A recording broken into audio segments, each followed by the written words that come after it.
Mesdames et messieurs, bonjour, ici Suzanne Nantel, mairesse de Berthierville. Bienvenue à nouveau, encore une fois, à votre émission Berthierville vous informe, diffusée par CTRB, qui vise à vous présenter les résolutions qui ont été prises par votre conseil municipal lors de la dernière séance publique qui s'est tenue le 7 mai dernier. Tout d'abord, en début de séance, j'ai partagé 3 informations d'ordre général. La première concerne le suivi sur le dossier dont j'ai fait référence en début de séance du mois d'avril, relative à la diminution de la limite de vitesse sur la route 138, direction est et ouest. Alors, selon les informations obtenues la semaine dernière par le MTQ, dans les prochains jours seront installés pour une période d'1 mois la nouvelle vitesse de 70 km sous les panneaux de 90 km existants avec mention dès le 13 juin. Par la suite, à la mi-juin, ces panneaux d'avertissement seront enlevés et remplacés par les panneaux indiquant 70 km en remplacement des panneaux actuels indiquant 90 km et l'installation de panneaux indiquant nouvelle vitesse. Dès la semaine du 16 juillet, les panneaux nouvelle vitesse seront alors retirés. Tel que je vous l'avais mentionné, parallèlement, une démarche de sensibilisation avec la Sûreté du Québec pour le respect de cette nouvelle limite de vitesse sera effectuée.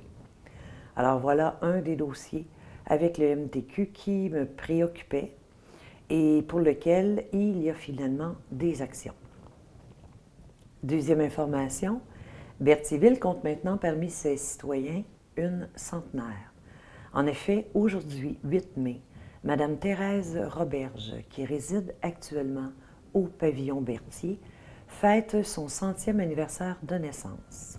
Je profiterai de cette occasion exceptionnelle pour aller la voir et lui transmettre une lettre de souhait et de nos meilleurs vœux au nom du conseil municipal et des citoyens de Berthierville. Et finalement, dernière information, c'était le dernier soir auquel M. Le Breton, directeur général, assistait à titre de greffier à une séance publique du Conseil. En effet, en raison de sa retraite effective le 1er juin prochain, la séance représentait la dernière d'une longue série d'assemblées auxquelles il aura participé. Mes recherches effectuées à la greffe font état de l'embauche de M. Le Breton comme trésorier et greffier adjoint lors de la séance du 4 avril 2005 et de sa nomination par la suite à titre de directeur général et greffier à compter de décembre 2007. C'est pourquoi, à mon nom personnel et en celui des membres du conseil municipal, j'ai tenu à remercier M. Le Breton pour toutes ces années au service de la collectivité berthelaise. Nous avons par la suite débuté l'Assemblée publique par le dépôt des états financiers pour l'année 2017 ainsi que le rapport de l'auditeur, le tout effectué par la firme comptable Michaud et Clément de Berthierville. Je peux vous annoncer que le rapport nous démontre un surplus financier de l'ordre de 785 539 $ pour l'année 2017 et que toutes les informations relatives à ce rapport seront disponibles sur le site Web de la Ville. Dans le cadre maintenant d'un partenariat entre Hydro-Québec, le ministère des Transports, de la mobilité durable et de l'électrification des transports et de la Ville de Berthierville, suite à un appel d'offres, nous avons alloué un contrat à F. Branconnier Électrique au montant de 39 840 $ pour l'installation d'une borne de recharge rapide pour véhicules électriques au centre Gilles Villeneuve. À titre d'information, Berthierville investit 8 000 $ dans ce projet, ce qui représente environ 10 % du coût global de cette installation. Nous avons aussi autorisé le directeur général de la Ville à présenter un projet dans le cadre du PAC rural auprès de la MRC pour notre démarche de revitalisation du centre-ville, tout en s'engageant à payer notre part des coûts admissibles au projet ainsi que celui toujours dans le cadre du parc rural, visant la mise en lumière du parc Bellevue et en confirmant aussi le paiement de notre part des coûts admissibles à ce projet. Il a aussi été autorisé à signer toute documentation pour et au nom de la Ville concernant ces deux projets. J'ai été aussi autorisée, ainsi que le directeur général, à signer la promesse d'achat déposée le 12 avril dernier par la compagnie Olimel, ainsi que le contrat à venir pour une cession d'une partie de la rue Laferrière, le Conseil ayant conclu que ceci ne causerait aucun préjudice aux propriétaires contigus à ce terrain.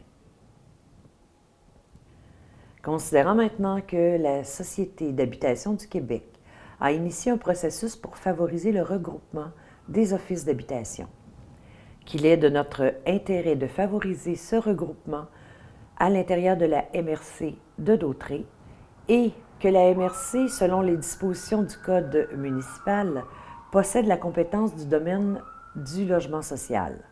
Il a donc été résolu de demander au Conseil de la MRC de Dautré d'adopter une résolution d'intention initiant un processus d'acquisition de compétences en logement social pour les municipalités de Ville-Saint-Gabriel, Saint-Norbert, Saint-Cuthbert, Sainte-Élisabeth, Lanoraie, Saint-Barthélemy, Berthierville et Saint-Ignace-de-Loyola en vue de créer l'Office régional d'habitation de la MRC de Dautré. Les deux résolutions antérieures ont donc été abrogées en ce sens.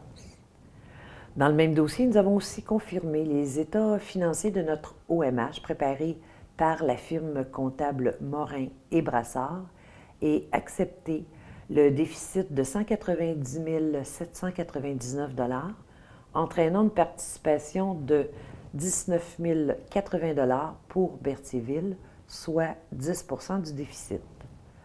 Le solde restant, soit 90 %, étant absorbé par la Société d'habitation du Québec. Nous avons par la suite confié un mandat en coaching à la firme RCP Coaching en ressources humaines au montant de 9 300 $ dans le cadre d'un mandat d'accompagnement pour Mme Sylvie Dubois dans ses nouvelles fonctions de directrice générale et greffière. Ceci dans le but de lui fournir tout le support requis pour l'atteinte des objectifs et des résultats selon les attentes, car le Conseil accorde à ce rôle une grande importance. Suite maintenant à une demande du Club Quad Les Randonneurs, nous avons autorisé l'utilisation de la rue de Bienville au nord de la rue Notre-Dame, le site des Neiges usées afin de contourner les étangs aérés, ainsi que la rue Melchior au nord de la rue Notre-Dame, en plus de les appuyer dans leur démarche auprès du ministère du Transport pour l'obtention de la permission de circuler sur la voie d'accotement de la route 158 qui longe notre territoire, et ce, uniquement en période hivernale, tout en respectant le Code de la sécurité routière.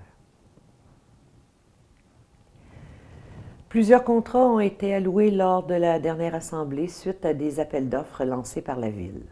Et nous avons ainsi octroyé à la firme Marion Asphalt Incorporée un contrat de 79 050 $ pour les travaux de rapiéçage durant la saison 2018, selon les devis préparés par le personnel de la Ville.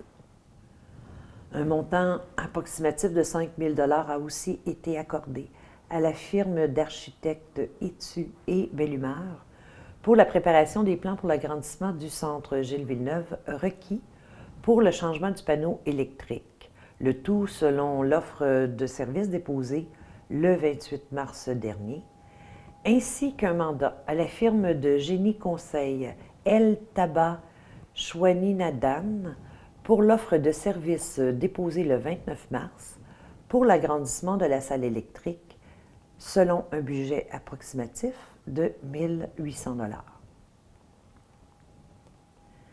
Suite à un appel d'offres où 4 soumissions ont été déposées et après analyse et sur recommandation de la firme Pluritech, Le conseil municipal a alloué à la firme Michel Chartier Incorporé, firme d'excavation, pour un montant de 1 279 105 $, plus bas soumissionnaire conforme, le contrat pour la réfection de la rue Jacques-Cartier, faisant suite au règlement d'emprunt autorisé par Québec au montant de 2 519 760 et une contribution de Québec provenant de la taxe sur l'essence au montant de 1 380 638 $.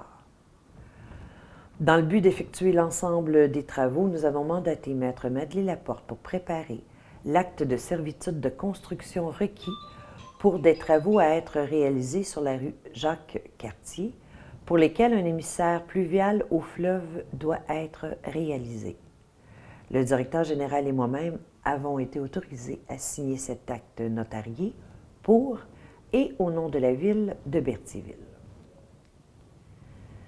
Le conseil a par la suite mandaté la firme ABC Services environnementaux pour procéder aux excavations pneumatiques des entrées d'eau avec tiges tordues, 133 ayant été dépistées, pour y effectuer les réparations au coût approximatif de 20 000 $, ceci dans notre plan global pour diminuer les pertes d'eau sur notre territoire. Suite à un appel d'offres pour l'aménagement du stationnement de la piscine municipale, le contrat a été octroyé aux entreprises Berthier Incorporé au montant de 75 950 $, soit le plus bas soumissionnaire, le tout selon l'offre de service déposée à cet effet. Le montant net de la dépense sera approprié à même le surplus. Nous avons par la suite confirmé notre adhésion au regroupement de l'Union des municipalités du Québec pour une période de 5 ans, se terminant le 30 avril 2023, pour l'achat de sel de déglaçage des chaussées, chlorure de sodium. La loi nous permet de conclure des ententes avec l'Union des municipalités du Québec pour l'achat de matériel et les expériences passées nous ont démontré que le tout peut être avantageux pour notre ville. Le conseil a aussi autorisé M. Martin Bergeron, chef opérateur à l'usine de filtration, à participer au symposium sur la gestion de l'eau les 10 et 11 octobre prochains à Saint-Hyacinthe et d'autoriser un montant de 615 $ comme frais d'inscription, en plus des frais de déplacement et repas sur présentation des pièces justificatives. Secteur loisirs, maintenant, nous avons procédé à l'embauche de 2 étudiantes pour l'été 2018, soit Myriam Larochelle, à titre de surveillante sauveteur, et Coralie Gervais, comme substitut à l'animation du camp de jour ou surveillante sauveteur à la piscine, et ce pour 9 semaines. La roulotte Paul Buissonneau, dans le cadre de sa tournée estivale, a été retenue par la Ville comme activité culturelle avec la présentation de la pièce Tom Sawyer le 14 juillet prochain en après-midi au Parc Sainte-Geneviève et la Ville en assumera l'entièreté des frais relatifs à ce spectacle. La publicité, en conséquence, suivra bientôt. Nous avons autorisé M. Alexandre Salois-Lapointe, directeur des loisirs et communications, à présenter une demande d'appui financier pour les événements récurrents auprès de la MRC de Dautré pour les concerts présentés au Parc Sainte-Geneviève et à la Fabrique Saint-Laurent et de signer pour et au nom de la Ville les documents pertinents. La Corporation du patrimoine de Berthier nous a demandé le 12 avril dernier de nommer un représentant de la Ville et le conseil municipal a désigné Mme Isabelle Fontaine, conseillère, comme représentante de la Ville pour siéger au CA de cet organisme. Comme à chaque année, nous avons autorisé une vente de garage sans permis requis les 22, 23 et 24 juin prochains sur le territoire de la Ville et ainsi autoriser une dépense n'excédant pas 550 $ pour publiciser cette dernière.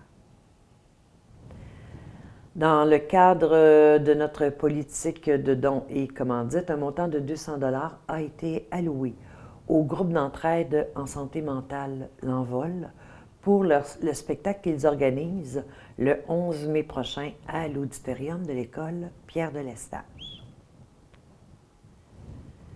Le conseil municipal a alloué pour une période de 5 ans le contrat à la compagnie Sodem pour les services reliés à la préparation de la glace de l'Aréna Joanny Rochette, la surveillance des activités et l'entretien ménager du centre Gilles Villeneuve. Contrat se terminant le 30 juin 2023. Le montant total du contrat en cause est de 789 239 $ pour la dite période. Une dérogation mineure a été autorisée pour la construction de balcons en cour arrière à 7 mètres de la ligne des eaux, et ce, malgré le règlement de zonage 748 et qui concerne le 351 rue de Frontenac.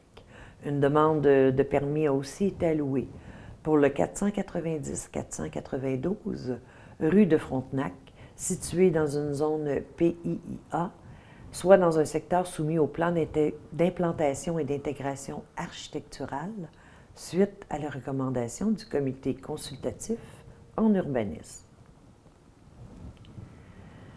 Il a été aussi question du dépôt des rapports de services, dont celui des déchets domestiques et la collecte sélective pour le mois de mars 2018, celui de l'urbanisme pour le mois d'avril et de mon rapport d'activité aussi pour avril 2018. Nous avons par la suite retiré le règlement 748-194 relatif au secteur ouest de la ville, même si le processus avait débuté en avril dernier, et ce, dans le but de modifier certaines zones de ce secteur afin de mieux l'adapter à notre réalité. Et finalement, un avis de motion a été déposé pour la présentation d'un règlement d'un programme d'aide aux entreprises pour favoriser le développement industriel et favoriser la création d'emplois. Alors voilà qui complète le compte-rendu des décisions prises par vos élus municipaux. Je vous invite à la prochaine séance qui se tiendra le 4 juin prochain, toujours à l'Hôtel de Ville à 19h30, où vous êtes toujours les bienvenus. Alors d'ici là, je vous souhaite un très beau mois de mai et au revoir.